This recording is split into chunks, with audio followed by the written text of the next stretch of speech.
मैं हूं परवेज और आप देख रहे हैं हमारा YouTube channel discover the truth. जैसा कि हमने पिछले वीडियो में बात की थी रसिया और यूक्रेन कॉन्फ्लिक्ट की, तो अगर आपने हमारा वो पिछला वीडियो ना देखा हो तो वो ज़रूर देखें। आज हम बात करेंगे उससे आगे की। जैसा कि आप मीडिया में चलने वाली खबरों के ज़रिए से ये जानते ही होंगे कि जिस दिन रसिया ने यूक्रेन पे हमला किया था, लोग कहते थे कि ये जंग करीब करीब 7 दिनों में ही रसिया जीत लेगा। तो फिर ऐसा क्या हुआ कि ये जंग लंबी खींचती ही चली गई और आगे इसका क्या होगा अभी तक कोई लोग नहीं जानते। मीडिया में कुछ लोगों ने कहा कि रसिया का मकसद यूक्रेन की राजधानी कीव पर कब्जा करना रसिया का मकसद नहीं था। तो फिर रसिया ने क्या ये जंग बेवजह ही लड़ी? तो चलिए इन्हीं बातों को समझने की कोशिश करते हैं आज के इस वीडियो में। तो जैसे कि हमने पिछले वीडियो में एक कॉन्सेप्ट क्लियर किया था कि ये जंग मुल्कों की जंग नहीं है, बल्कि ये जंग निज़ाम की, दुनिया को चलाए जाने वाले सिस्टम की जंग है। सेकंड वर्ल्ड वॉर के बाद से अमेरिका ने, जबकि सारी बड़ी बड़ी सल्तनतें तबाह और बर्बाद हो चुकी थी, अमेरिका ने सोचा सारी दुनिया पर हुकूमत करने का। इसी वजह से अमेरिका ने अपने इत्तेहादी, जिनको नाटो के नाम से जाना जाता है, उन्हें जमा किया और जो कुछ बड़ी ताकतें हो सकती थी जिनमें से रसिया और चाइना, इनको हमेशा उसने कमज़ोर बनाए रखने की ही कोशिश की। दुनिया को काबू करने के लिए उसने दुनिया को फाइनेंशियल सिस्टम में जकड़ने के लिए IMF, वर्ल्ड बैंक जैसे बड़े बड़ी संस्थाओं को बनाया, जिससे कि वो दुनिया को कर्जा देके उनको कमज़ोर रख सके। अमेरिका ने अपने वजूद को सारी दुनिया पर गालिब करने के लिए अपने मुल्क की करेंसी यानी कि डॉलर को सारे दुनिया के लिए ट्रेड का एक जरिया बनाया और इस काम के लिए सबसे बड़े उसके गुलाम मुस्लिम इत्तेहादियों ने इस डॉलर को दुनिया की अजीम तरीन करेंसी को बनाने में मदद की। दुनिया जानती है कि किस तरीके से USSR को तोड़कर आज का रूस बनाया गया और अमेरिका अपने इत्तेहादियों के जरिए से रसिया की बॉर्डर तक पहुंच गया। दूसरी तरफ उसने चाइना को भी पूरी तरीके से घेरे में ले चुका है। इन हालातों में इन दो बड़े मुल्कों को अपने वजूद को बनाए रखने के लिए हर किस्म की कोशिश करना अब ज़रूरी हो चुका था। आमतौर पर लोग जानते हैं कि अमेरिका अपने आप में एक वजूद रखता है, लेकिन जो दुनिया के जहीन तरीन लोग हैं वो जानते हैं कि अमेरिका की इकोनॉमिकल या फाइनेंशियल सिस्टम को ऑपरेट करने वाला एक इज़राइल यानी यहूदी लोग हैं। कुछ साल पहले तक लोगों का ये यकीन था कि आज के दौर में कोई भी मुल्क डायरेक्ट या इनडायरेक्ट तरीके से अमेरिका से लड़ने की कोशिश नहीं कर सकता। यही वजह थी कि अमेरिका दुनिया के तमाम मुल्कों में इंटरनल या फॉरेन पॉलिसियों में कहीं ना कहीं दखल अंदाजी करता रहा। लेकिन दुनिया में वर्ल्ड ऑर्डर बनाने वाले कुछ लोग ये भी चाहते रहे कि अमेरिका की ताकत को भी कमज़ोर किया जाए या अमेरिका के भी सामने में खड़े होने की कोई हिम्मत कर सके, या कोई ऐसा माहौल बने जिससे अमेरिका और वो मुल्क जो अपने आप में ताकतवर है दुनिया में, वो आपस में किसी न किसी तौर पर एक दूसरे के ऊपर में चढ़ दौड़े। कुछ महीनों पहले तक दुनिया ये तस्वुर भी नहीं कर रही थी कि रसिया यूक्रेन के साथ में जंग करेगा। लोग यही सोचा करते थे कि किसी न किसी तरीके से डिप्लोमेटिक तौर पर रसिया और यूक्रेन का ये मामला निपट जाएगा।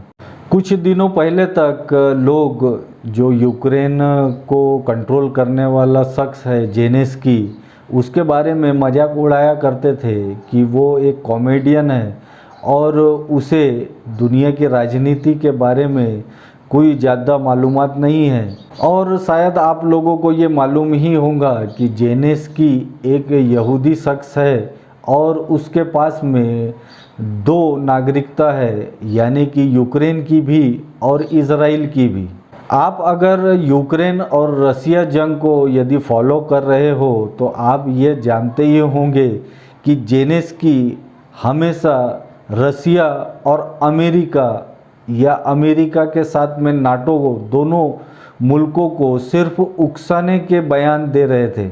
एक शख्स यूक्रेन के जेलेंस्की, इनकी अगर हम शख्सियत समझने की कोशिश करें तो यूक्रेन जैसे ईसाई बहुल देश में एक यहूदी कॉमेडी करते हुए उस मुल्क का सरबरा बन जाता है और उस मुल्क का सरबरा बनने के बाद में वो दुनिया की बड़ी ताकतों को आपस में लड़वाने की कोशिश करता है।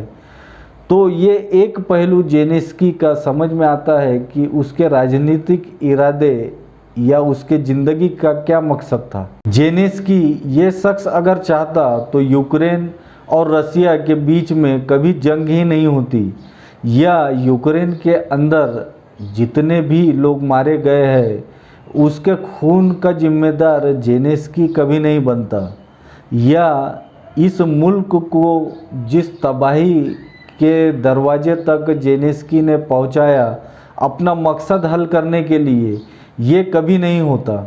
जेलेंस्की किसी न किसी तौर पर हमेशा ये चाहता रहा कि रसिया उसके मुल्क पर हमला करे और इस मुल्क को बचाने के बहाने अमेरिका और नाटो रसिया और चाइना से उलझ जाए।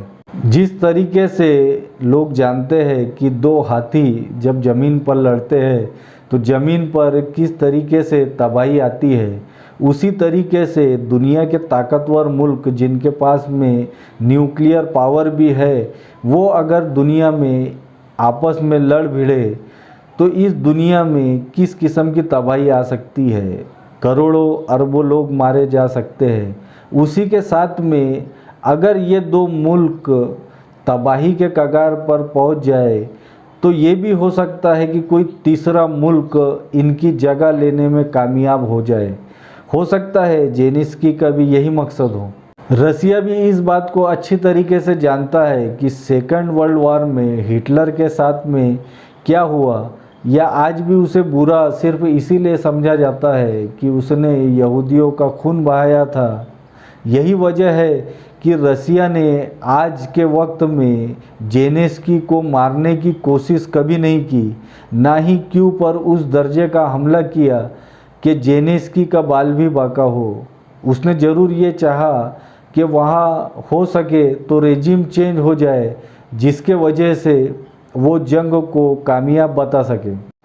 शायद रसिया का किसी यहूदी को कत्ल करने का यही डर रसिया को हो सकता है ले डूबा, और जिस कामयाबी की उम्मीद वो कुछ दिनों में कर रहे थे वो कामयाबी उनकी उम्मीदों तक नहीं पहुंच सकी।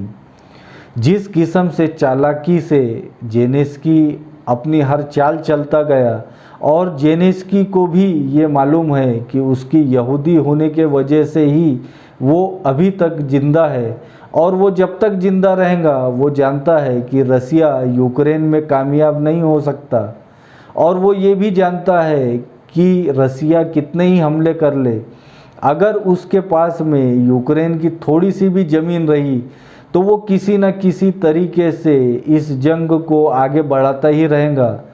और रसिया भी यही बात जानता है कि इस जंग में उसने जो कामयाबी सोची थी वो कामयाबी सिर्फ और सिर्फ एक यहूदी को कत्ल ना करने के वजह से उसको नाकामयाबी हाथ लगी।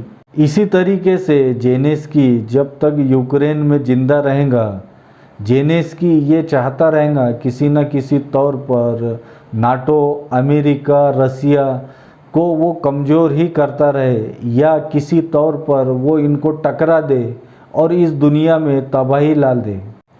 बात और भी है, लेकिन आज के लिए बस इतना ही। आगे आने वाले वीडियो में और भी हम जानने की कुछ कोशिश करेंगे।